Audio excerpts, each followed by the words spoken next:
Exposição de Esther 8, este livro que tem sido tão edificante, pelo menos para mim, para a minha vida, e creio que também tem falado com os irmãos.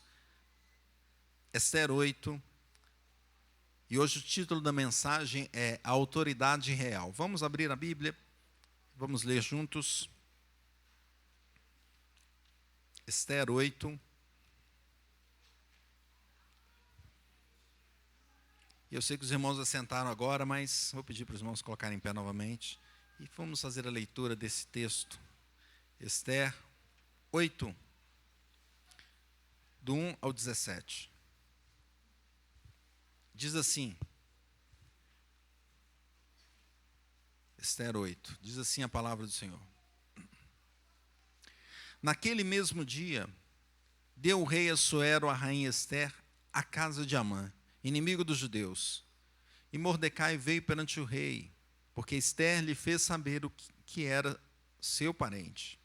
Tirou o rei seu anel que tinha tomado a Amã, e o deu a Mordecai, e Esther pôs a Mordecai por superintendente da casa de Amã.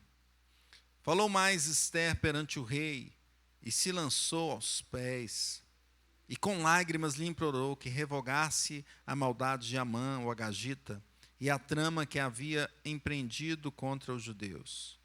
Estendeu o rei para Esther o cetro de ouro.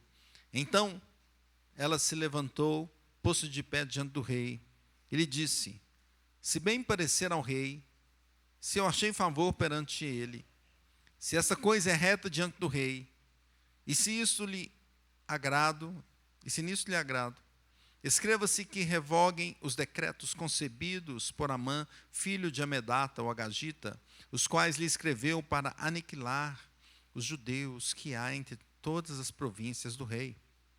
Pois como poderei ver o mal que sobrevirá ao meu povo? E como poderei ver a destruição da minha parentela? Então disse o rei Assuero à rainha Esther e ao judeu Mordecai: eis que dei a Esther a casa de Amã, e a ele penduraram numa forca, porquanto intentara matar os judeus. Escrevei, pois, aos judeus, como bem vos parecer, em nome do rei, e selai com o anel do rei, porque os decretos feitos em nome do rei, e que com seu anel se selam, não se podem revogar. Então foram chamados, sem detença, os secretários do rei, aos 23 dias do mês de Sivan, que é o terceiro mês. E segundo tudo quanto ordenou o Mordecai, se escreveu um edito para os judeus, para os sátrapas, para os governadores e para os príncipes das províncias que se estendem da Índia à Etiópia, 127 províncias, a cada uma no seu próprio modo de escrever, e a cada povo na sua própria língua, e também aos judeus segundo o seu próprio modo de escrever e a sua própria língua. Escreveu em nome do rei Assuero, e se selou com o anel do rei. As cartas foram enviadas por intermédio de correios montados em jinetes criados na coudelaria do rei. Nelas, o rei concedia aos judeus de cada cidade que se reunissem e se dispusessem para defender a sua vida, para destruir, matar e aniquilar de vez toda e qualquer força armada do povo da província que viessem contra eles, crianças e mulheres, e que se saqueassem seus bens. No mesmo dia, em todas as províncias do rei Assuero, no dia 13 do 12º mês, que é o mês de Adar. A carta que determinava a proclamação do edito em todas as províncias foi enviada a todos os povos para que os judeus se preparassem para aquele dia, para se vingarem dos seus inimigos. Os correios montados em jinetes, que se usavam no serviço do rei, saíram incontinenti, impelidos pela ordem do rei, e o edito foi publicado na cidadela de Suzã. Então Mordecai saiu da presença do rei com veste real, azul celeste e branco, como também com grande coroa de ouro e manto de linho fino e púrpura.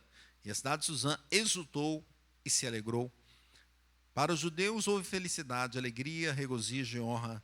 Também em toda a província, em toda a cidade, onde chegava a palavra do rei e a sua ordem, havia entre os judeus alegria e regozijo, banquetes e festas. E muitos dos povos da terra se fizeram judeus, porque o temor dos judeus tinha caído sobre eles.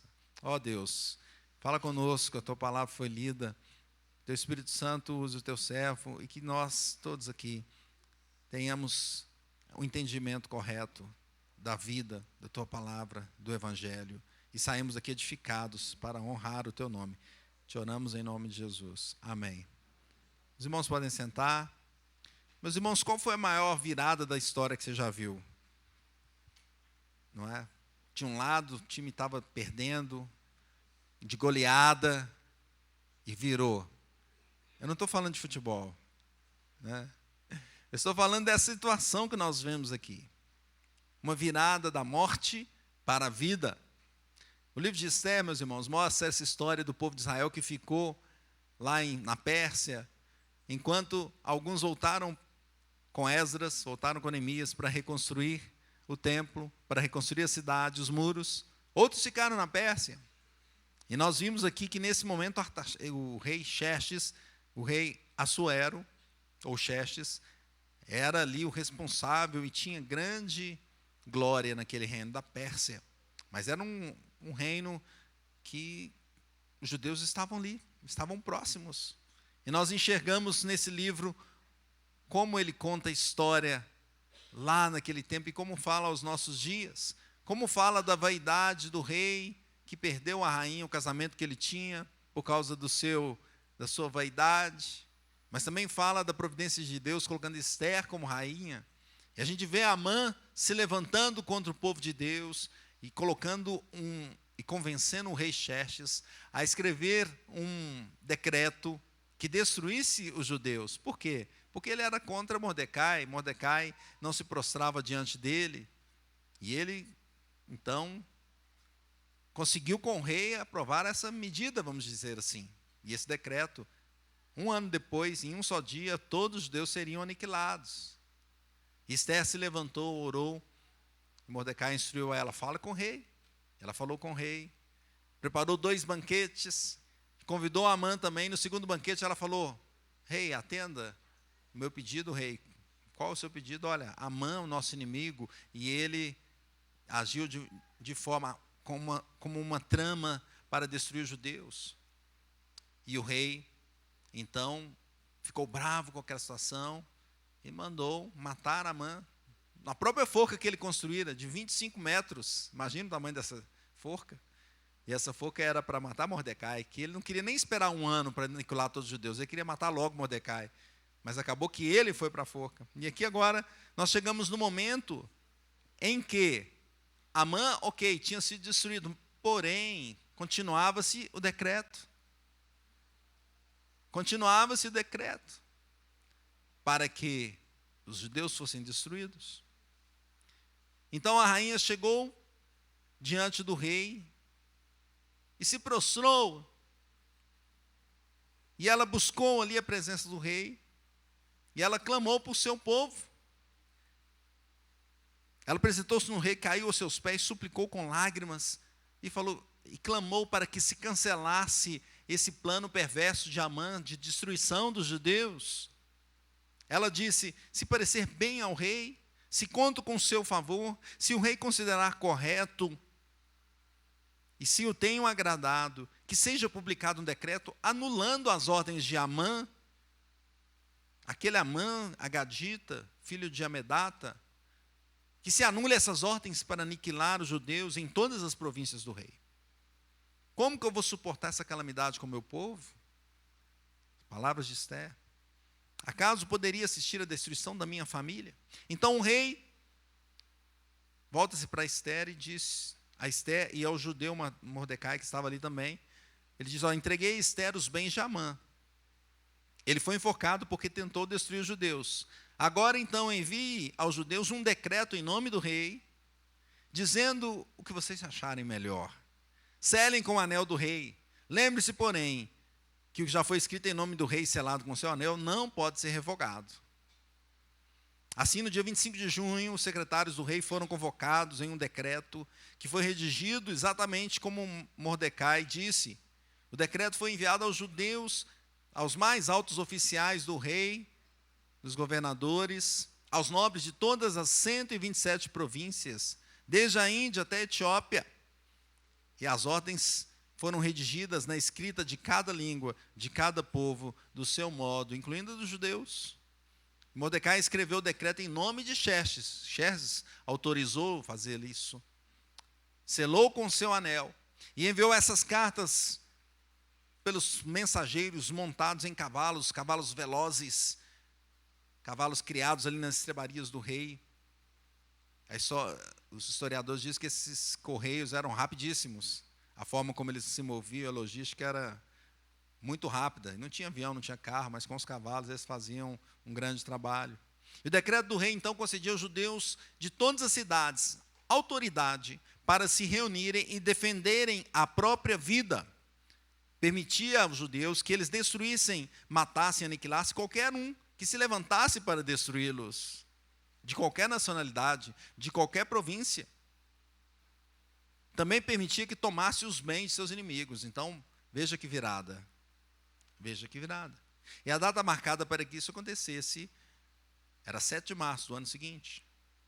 Uma cópia desse decreto devia ser publicada como lei em cada província e proclamada a todos os povos, a fim de que os judeus estivessem preparados para se vingar nos inimigos na data marcada. E pela ordem do rei, os mensageiros então saíram depressa, montados a cavalos velozes. E esse decreto foi publicado então na fortaleza de Suzã e entregue a todas as províncias.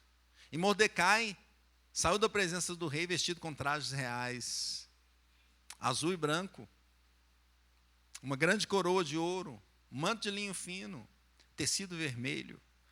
E o povo de Suzã comemorou alegremente aquele novo decreto. Os judeus se encheram de felicidade, de alegria. Foram honrados em toda parte. E em cada província, em cada lugar onde o decreto chegava, os judeus se alegravam muito.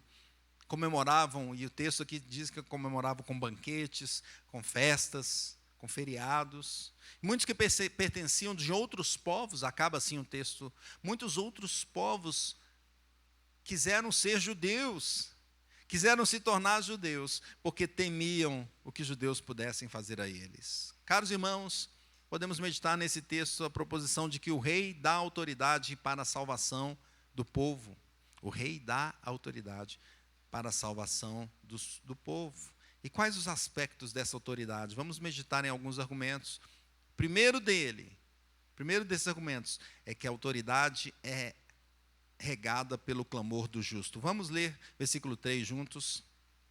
Diz assim: falou mais Ester perante o rei, e se lhe lançou aos pés, e com lágrimas lhe implorou que revogasse a maldade de Amã, o agagita, e a trama que havia empreendido contra os judeus. Então veja que Amã tinha convencido Xerxes de assinar um decreto para destruir os judeus. E aquele decreto continuava. A morte dos judeus estava ali definida. Iria acontecer. A influência de Amã foi grande. E apesar de sua morte, mesmo com a morte de Amã, o decreto estava lá. Não podia ser revogado. Estava presente esse decreto. Ester, então, faz o quê, meus irmãos? Implora, clama, se prostra diante do rei, não é isso? E ela clama, versículo 5 diz assim: se bem parecer ao rei, olha as palavras que ela usa. Se bem parecer ao rei, se eu achei favor perante o rei, olha as palavras. Se essa coisa é reta diante de quem? Do rei. Se isto é do agrado do rei, escreva-se que se revogam os decretos concebidos por Amã. Veja que Ester, meus irmãos, ela reconhece aqui que dependia do rei Assuero. Quem podia mudar a situação? O rei Xerxes ou Assuero. Ester age dessa forma, reconhecendo essa autoridade dele e clamando a ele. Olha, não tem outra forma, eu tenho que clamar a ele, vou ajoelhar, vou clamar, vou implorar. E ela faz exatamente isto. Caros irmãos, o crente também recorre ao rei para salvar a sua vida, não é? Quem pode salvar a vida do crente? Quem pode salvar a nossa vida? O crente entende que não pode fazer nada sem sem o rei Jesus? Não pode. O crente entende que ele e toda a humanidade está com o decreto de morte na cabeça. Deus deu uma ordem para o seu representante, para o representante da humanidade, lá em Gênesis 2,17. E essa ordem diz assim, ó: mas da árvore do conhecimento do mal, do bem e do mal, não comerás, porque no dia que dela comeres, certamente morrerás. Essa foi a ordem que Deus deu. E o que aconteceu depois disso? Adão e Eva fizeram o quê? Versículo 6 de Gênesis 3. Vendo a mulher que a árvore era boa para se comer, agradável aos olhos, desejável para dar entendimento, tomou-lhe do fruto e comeu, e deu também ao marido, e ele comeu. Meus irmãos, esse versículo 6 aqui talvez seja o versículo mais terrível da história, de toda a Bíblia, e para nós, porque neste momento o homem desobedeceu a ordem de Deus, e Deus havia dito: certamente morrerás. Então estava decretado, estava definido, não tinha outra solução, deveria morrer. Paulo, lá em Romanos 6,23, diz assim: porque o salário do pecado é a morte. Então, se paga pelo salário. Quando a gente trabalha, não é? No final do mês, paga, não é? Não chega lá? Se a empresa estiver bem, né, se estiver tudo certinho, chega, né?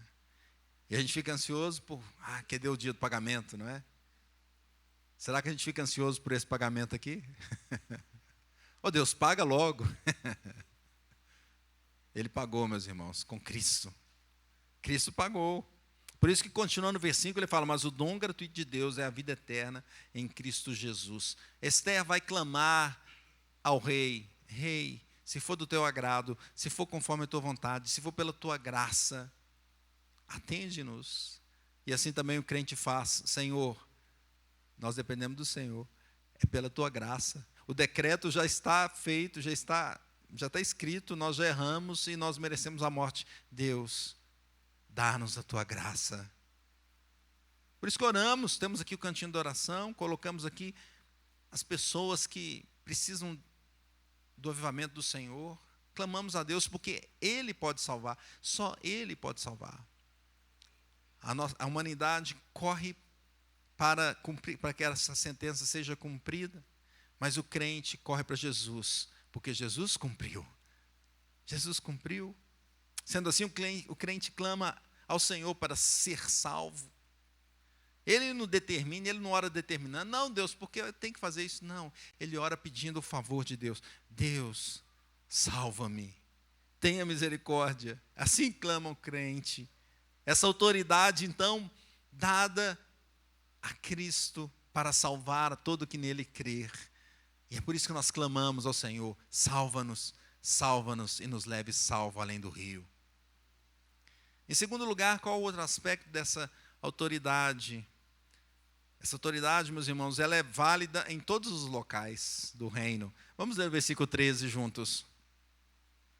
A carta que determinava a proclamação do edito em todas as províncias foi enviada a todos os povos, para que os judeus se preparassem para aquele dia, para se vingarem dos seus inimigos. Então veja que o rei deu autoridade a Mordecai para que escrevesse aquela carta e a enviasse a todas as províncias, todos os lugares do reino da Pérsia. Era um reino grande, 127 províncias, não é isso? Da Índia até a Etiópia. Você que conhece geografia, eu sei que todos aqui são bons de geografia, já visualiza o mapa, não é? Enorme, muita gente, muitos locais, 127 províncias. E em todos esses locais existiam, veja que o texto mostra que tinham línguas diferentes, não é? Tinha modos diferentes de se comunicar, e todos eles foram comunicados na sua própria língua, do seu modo de falar. Todos receberiam essa nova carta. Porque eles já tinham recebido a carta anterior, não tinha? Não tinha o edito anterior? O decreto anterior não foi também levado rapidamente com os cavalos velozes a todas as províncias? Agora é uma nova carta. Uma nova carta. Emílio Neto diz que as leis persas, elas não podiam ser anuladas. Mas nada impedia que fosse feita uma outra lei que a vencesse. Uma nova lei que funcionasse melhor, não é? Então Mordecai, junto com os secretários, escreve essa nova carta. Versículo 11, vamos ler juntos? Nelas, o rei concedia aos judeus de cada cidade que se reunissem e se dispusessem para defender a sua vida, para destruir, matar e aniquilar de vez toda e qualquer força armada do povo da província que viessem contra eles, crianças e mulheres, e que se saqueassem os seus bens. Veja que Mordecai aqui então escreve essa nova carta, esse novo edito, colocando o seguinte: não podia revogar o antigo, ok, eu coloco o novo, onde o povo pode se reunir para se defender. E qualquer um que se levantar contra ele, ele também pode se defender. E pode aniquilar, e pode se fortalecer. E vai ser daqui a quase um ano ainda, então eles têm tempo para se programar, para se preparar. Então agora os judeus tinham esperança de vida, porque antes era só o decreto de morte. Agora há uma esperança. E essa esperança ia em todos os lugares do reino, em todos os locais. Caros irmãos, hoje também nós temos a esperança de vida em todos os lugares do mundo. Veja que a lei do Antigo Testamento, ela não foi anulada, não é? Continua lá, os 10 mandamentos continuam lá. Mas o novo mandamento, a nova carta, foi editada e chegou até nós. Uma nova esperança, a esperança de Cristo, a esperança do Evangelho. Apesar da sentença de morte, o Evangelho trouxe esperança de vida. O crente hoje, então, se reúne para defender sua vida, mas não se reúne uns com os outros, vamos nos armar, não. Eles se reúnem com Cristo, porque só Cristo pode defender-nos. Ele se une com Cristo, somos corpo de Cristo, aleluia. Através dele, os inimigos das nossas almas não prevalecerão. Jesus destruiu todos eles. Colossenses 2,14 diz: tendo cancelado o escrito de dívida que era contra nós, que constava de ordenanças, o qual nos era prejudicial, removeu inteiramente, encravando na cruz. E o versículo 15: e despojando os principados, as potestades, publicamente os expôs ao desprezo, triunfando deles na cruz. Glória a Deus. Jesus Cristo veio com o Evangelho, a nova carta, que nos traz a esperança de vida, a esperança de salvação, a esperança que nós não pereceremos eternamente, a esperança de viveremos eternamente com Ele. Glória a Deus. Terceiro lugar, terceiro aspecto dessa autoridade. Essa autoridade, meus irmãos, ela resulta em alegria, louvor e honra. Vamos ler o versículo 16 juntos. Diz assim: para os judeus houve felicidade, alegria, regozijo e honra. Após a publicação dessa carta em todos os lugares do reino, o que houve ali? Felicidade. Todos ficaram alegres. Perceberam que estavam sendo honrados, regozijo. Antes estavam tristes, agora estão alegres. Antes estavam desesperados, agora estão felizes. Antes estavam em choro, agora em regozijo. Antes era desonra e agora é honra. Esse é o contraste do capítulo 4 com este momento agora. O capítulo 4 mostrava luto, jejum, choro, lamentação. Agora nós temos felicidade, alegria, regozijo e honra. Não é à toa que o pastor Marcelo, quando ele vai dar a bênção final, ele sempre fala assim: o povo mais feliz da terra. Porque essa graça nos alcançou, essa nova carta nos alcançou, o Evangelho de Cristo. Salmo 126, ontem nós cantamos essa canção, a Igreja Presbiteriana do Flamengo. Diz assim: quando o Senhor restaurou a sorte de Sião, ficamos como quem sonha. Então a nossa boca se encheu de riso e a nossa língua de júbilo. Então entre as nações se dizia: olha, grandes coisas o Senhor tem feito por eles. Com efeito, grandes coisas fez o Senhor por nós, e por isso estamos alegres. Aleluia. Sabe por que o crente é feliz em qualquer situação? Por causa dessa carta, dessa esperança, dessa graça do Evangelho de Jesus Cristo. O crente hoje também tem essa transformação, a sua tristeza é transformada em alegria, pois Jesus tirou a morte e nos trouxe a vida. Ele nos deu vida e vida abundante. Efésios 2,4 diz assim: mas Deus, sendo rico em misericórdia, por causa do grande amor com que nos amou, estando nós mortos nos nossos delitos, nós já estávamos lá condenados, o decreto estava pronto, Ele nos deu vida juntamente com Cristo. Pela graça, sois salvo. E juntamente com Ele, Ele fez o quê? Nos ressuscitou e nos fez assentar. Olha o texto. Nos fez assentar, onde? Nos lugares celestiais, em Cristo Jesus, para mostrar nos séculos vindouros a suprema riqueza da sua graça em bondade para conosco em Cristo Jesus. Percebe que aqui Paulo está dizendo o seguinte: olha, Ele nos fez assentar.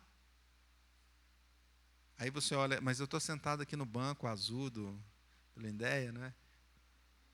Nos fez assentar nas regiões celestiais. Meus irmãos, o crente já vive com essa esperança como se ela já tivesse cumprida, porque é o Senhor que garante. É o Senhor que garante. Então é alegria, louvor e honra. É assim a nossa vida. Celebramos a Deus, a gente vem aqui, canta alegremente ao Senhor. Por quê? Porque é uma bênção, porque a virada é histórica. A salvação é maravilhosa para todo aquele que crê, todo que está em Cristo Jesus. Ah, mas eu não estou vendo ainda, está meio embaçado neste mundo. Mas você já está sentado nas regiões celestiais com Cristo. A autoridade resulta em alegria, louvor e honra. Em quarto lugar, o aspecto dessa autoridade, a autoridade que resulta em aumento do povo de Deus. Vamos ler 17 juntos? Versículo 17.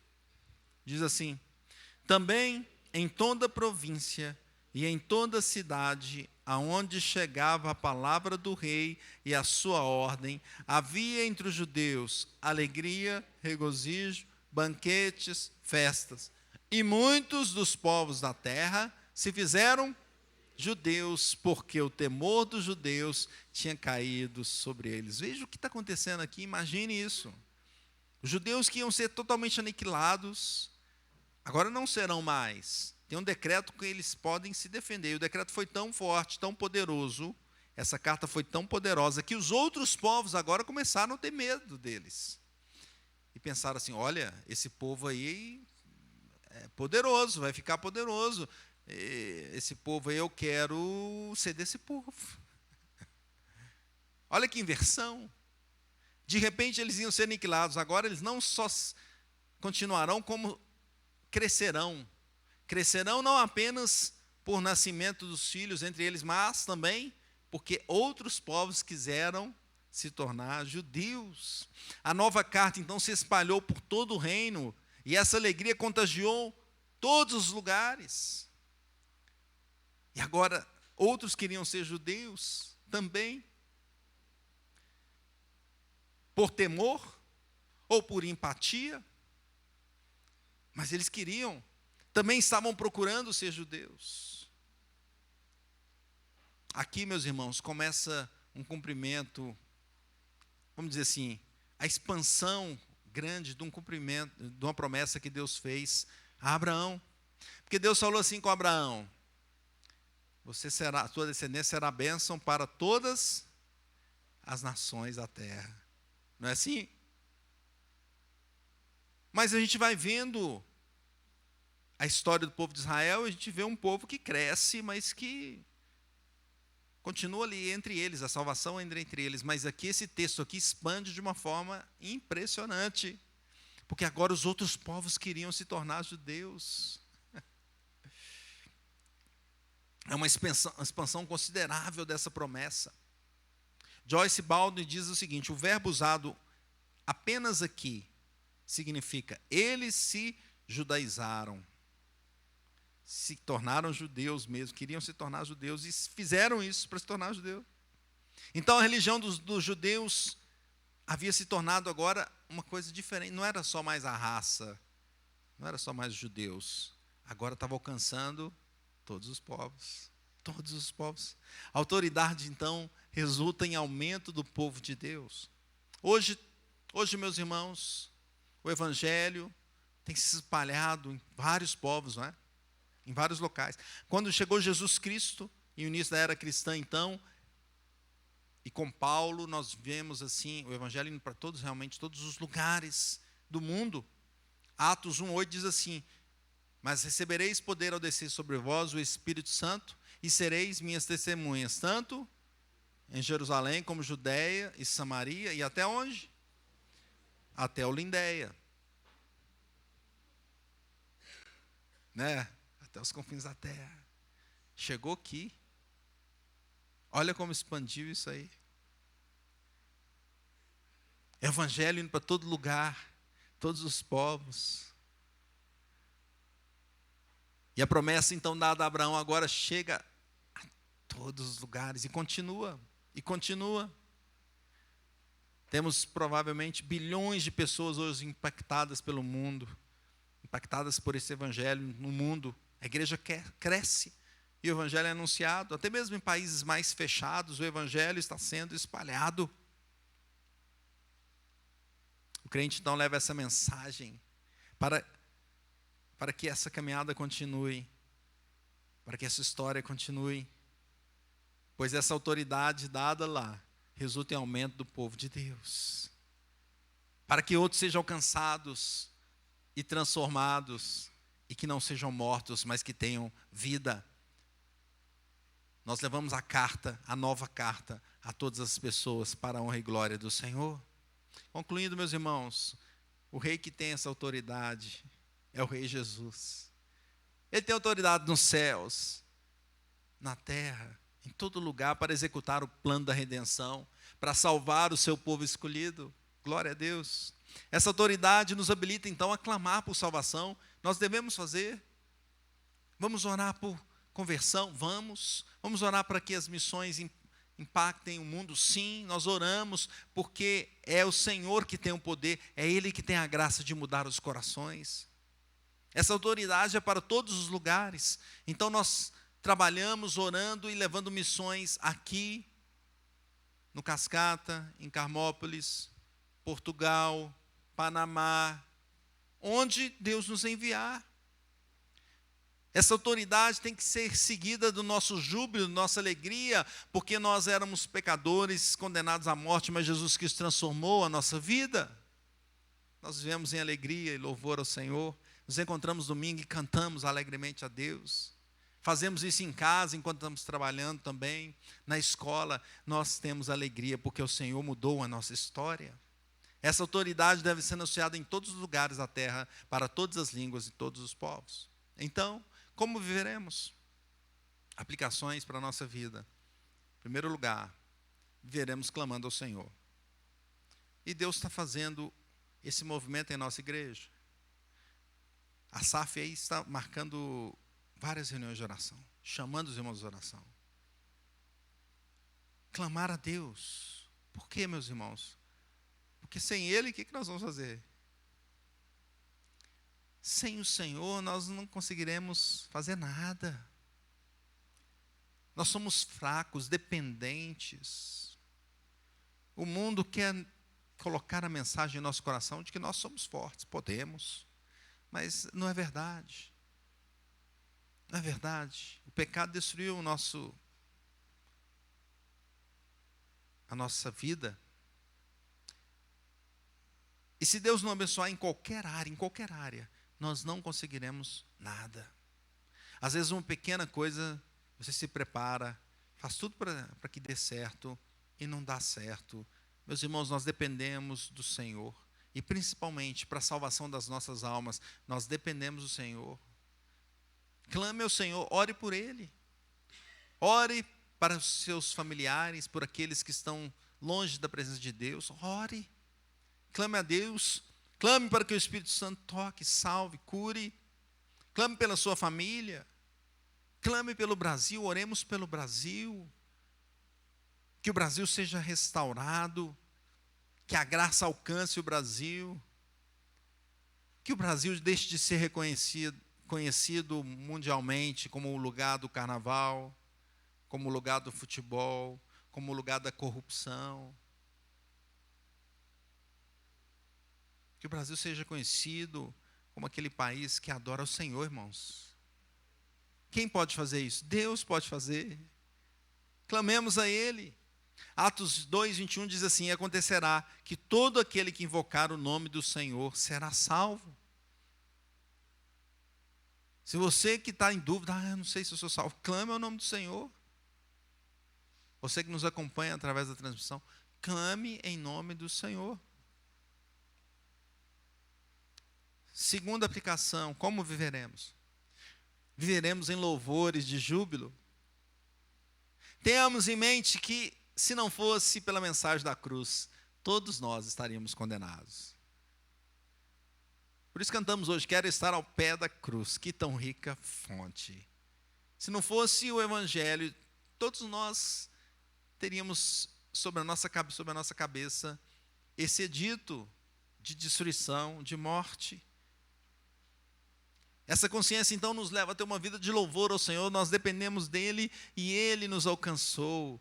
É uma vida de louvor, de alegria, de júbilo, pela graça da vida eterna. David Stein diz que a celebração é por uma vitória prometida, mas não atingida ainda. Quer dizer, e foi aqui, veja, o pessoal aqui ainda não tinha atingido a vitória, só teve um decreto que agora dava uma esperança, né? Nós temos o Novo Testamento, a Bíblia toda nos apontando da esperança de uma vida nova, de uma vida poderosa na presença do Senhor, gloriosa na presença de Cristo. Então vivemos com alegria. O crente já celebra essa vitória prometida pelo Senhor, porque as promessas que Jesus coloca, Ele cumpre. David Stein ainda disse assim: você pode medir o quanto você se agarra à promessa da glória futura, pelo quanto você pratica a alegria presente. Olha que desafio. Olha que desafio. Para nós que, de vez em quando, enfrentamos as dificuldades do mundo e ficamos assim, mas que tristeza, mas que dificuldade. David está colocando, olha, esses momentos é que você mede o quanto você está firme na promessa de Cristo ou não. Porque se estamos firmes, a gente talvez falaria diferente. Que bênção, o Senhor está corrigindo a minha vida. Que graças a Deus porque aconteceu isso, porque Deus está me guiando no caminho eterno. Glória a Deus por essas dificuldades, porque Deus está moldando o meu caráter ao caráter de Cristo. Não é? Então Paulo diz lá em Efésios 5,19 o seguinte: falando entre vós com salmos, entoando e louvando de coração o Senhor, com hinos e cânticos espirituais, dando sempre graças por tudo a nosso Deus e Pai, em nome do nosso Senhor Jesus Cristo. É assim a nossa vida. É assim que deveremos viver. Louvando, exaltando a Deus. Como viveremos? Em terceiro lugar, viveremos anunciando essa nova carta ao mundo. Deus continua sendo justo, mas Ele é um Deus de amor também. E a sua justiça e o seu amor se juntaram na obra redentora de Cristo Jesus. Há esperança para todos os que creem em Cristo. Há esperança. Então, o que devemos fazer? Anunciar esse evangelho, anunciar essa palavra da vida. Ide e anunciai. Esse é o tema do ano da nossa igreja. Façamos isso. Contemos para o mundo que existe uma solução. Cristo Jesus. Ele mesmo nos disse para levarmos o evangelho com essa autoridade. Veja que ele é quem tem essa autoridade. Mateus 28, 18. Jesus, aproximando-se, falou-lhes, dizendo: toda autoridade me foi dada no céu e na terra. Ide, portanto, fazei discípulos de todas as nações, batizando-os em nome do Pai, do Filho e do Espírito Santo, ensinando-os a guardar todas as coisas que vos tenho ordenado. E eis que estou convosco todos os dias, até a consumação do século. Façamos isso, anunciemos o evangelho, levemos a palavra de Deus que transforma os corações, que faz essa grande virada da vida, da morte para a vida. E que Deus nos abençoe.